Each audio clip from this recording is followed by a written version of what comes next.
喂，敏捷感受開灣城，你買咗未啊？如果你依家買咗，唔好即刻關，我唔係嚟笑你嘅，更加都唔係補你一刀。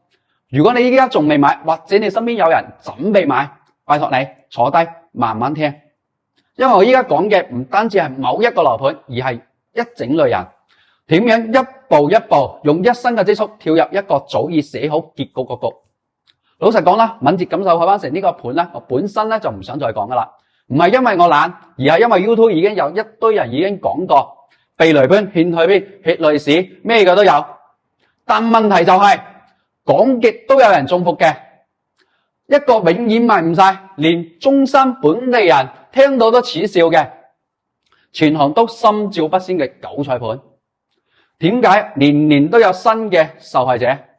我前幾日咧睇到數據，見到佢又上榜啦，我真係坐唔定，因為我太清楚啦，只要佢一上榜咧，就代表又有一班講我嘅朋友準備被人洗腦，準備入局啦。我心諗入邊，如果我前幾日出片，可能又多10幾20個家庭一生嘅積蓄鎖死喺中山。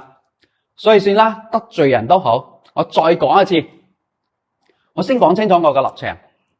如果你已經賣咗，你係受害者，唔係犯人。真正有問題嘅係利用咗信息唔對稱、高佣金嘅誘導、精心策劃嘅營銷流程。你唔係蠢，你係一步一步被推落坑。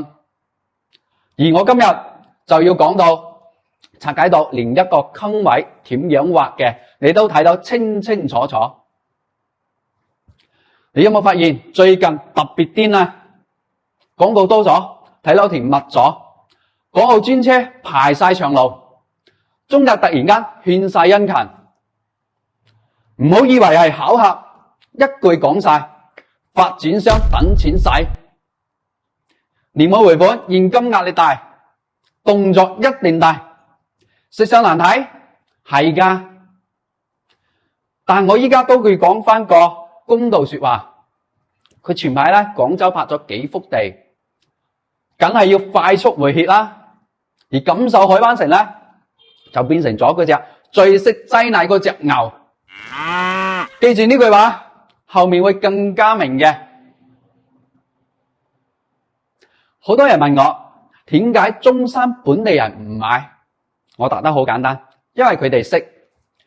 而港澳人咧、北方人咧唔熟，唔熟咧就容易信。大灣區、深中通道、高鐵規劃，聽落好宏大，好有未來。咁咧佢就開始佢嘅第一步。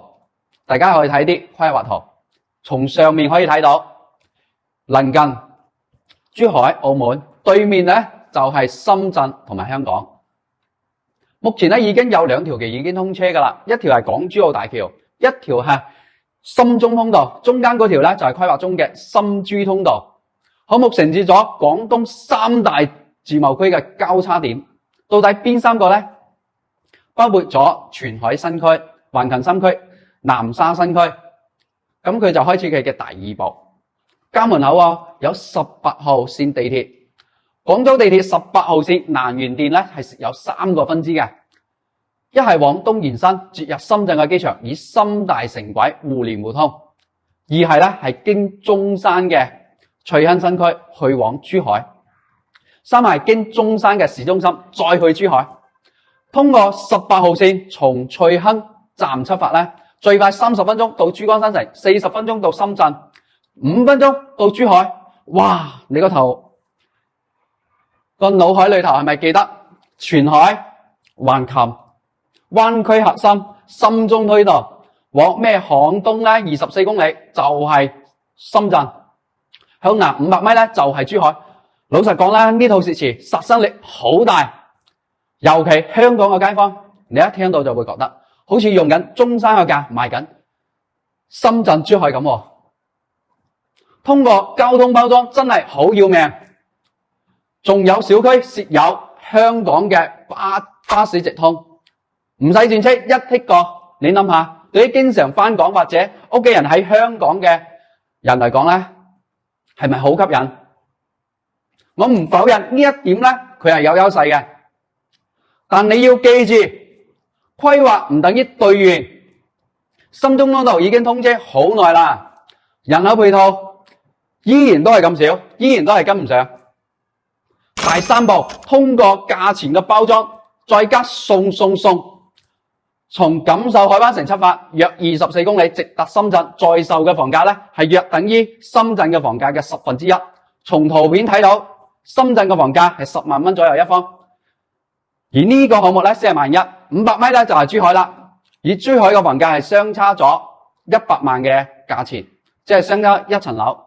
睇到呢啲係咪好抵啊？未算完，繼續放大招，再送31件大禮包，直接拎包入住，再送沙發、電視、冰箱、空調，再送米8個大床等等嘅家私家電，俾你一步到位，解決你嘅入住需求。就問你心唔心喐？我依家講一句，可能覺得唔舒服，但一定係事實。錦繡海灣城賣得唔係因為好，而係因為佣金高。正常盤咧係2到3個點，呢個盤咧係5到8個點。你係中介，你係推邊度？推一個錦繡海灣城咧，等於10個正常盤。所以你唔好再問點解成日有人同我推嘅，因為係一單抵10單。講到呢度咧，如果你覺得我分析都唔錯嘅，喺評論區下面打上精神2個字，或者俾個免費嘅拉我，係對我一個默默嘅支持。Thank you。好啦，我哋依家正式落場。錦繡海灣城咧屬於中山嘅南朗鎮敏捷集團開發嘅，開發咗20零年，規劃18期，依家係第9期，有5000幾百套，賣咗7-8年。你試諗下，一個盤一期開發咗7-8年都賣唔晒，你仲信後面仲會爆嗎？18期聽落好穩陣咁，但現實係咩？你住落去唔係住緊係小區，而係住喺工地上。點解呢？日頭喺度轉地，夜晚運料隨伴而來嘅粉塵、噪音、塞車，你同我講退休現實嗎？所以我成日都同啲朋友講一句，樓唔怕跌，最怕走唔到。網上數據300幾套二手盤喺度掛盤，仲未加上未有上盤嘅房源，即係咩意思？好多人想走，但係市場接唔住。你今日買，將來賣，你唔係同業主競爭，而係同發展商下一期嘅一手 PK。你要諗清楚一件事，10萬人嘅規劃唔等於10萬人入住。發展商可以慢慢賣10年、20年，但你作為業主，你咪等得起。你要換樓，你要現金流，你要變現，你唔好同我講，你可以等多10年都得吧。而最殘忍嘅係咩？永遠有新嘅一期，永遠有新嘅優惠，永遠有更平嘅一手。我依家同你講價錢，你一定要聽清楚。2021年均價19,000，高位嗰陣咧24,000，售樓部人山人海，但真相係咩？90%都係氣氛組搶妹過來烘托搶房嘅一種現象，俾人覺得再唔買就俾人哋買晒啦。泡沫一破，你根本接受唔到。你睇下呢張圖，二手嘅最新成交價6000幾，一二手倒掛48%， 4年時間輸咗50%以上啦。呢啲唔係叫調整，呢啲叫資產腰斬。最殘酷嘅唔係房價跌，而係中介賺夠咗，發展商回咗血，而業主就狠狠被鎖死咗。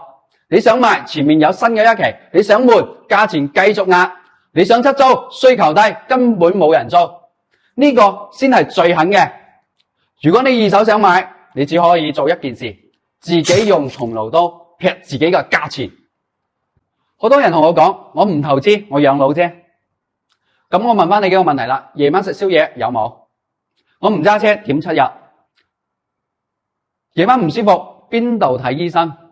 養老唔係你今日覺得舒唔舒服，而係你70歲嗰陣快唔快救到你。而依家但係最好嘅醫療，老實講唔係呢一度。如果你本身住喺香港或者一線城市嘅，你要有心理準備，落差好大。所以蘇神點睇？我講得好清楚，敏捷錦繡海灣城啊，最大嘅問題唔係貴唔貴，而係流動性差、兌現慢、真實需求弱。你今日買，你賭嘅唔係升值，而你賭嘅係將來會唔會有人接手，邊啲人可能合適。如果你唔等錢使，唔打算賣，一年住1、2個月當度假屋嚟嘅，咁你自己衡量下。但如果你係普通家庭，想保值，想有退路，想將來隨時走人嘅，我好坦白同你講一句，呢個盤風險大於機會。講到呢度呢，我想留翻個彩蛋俾你。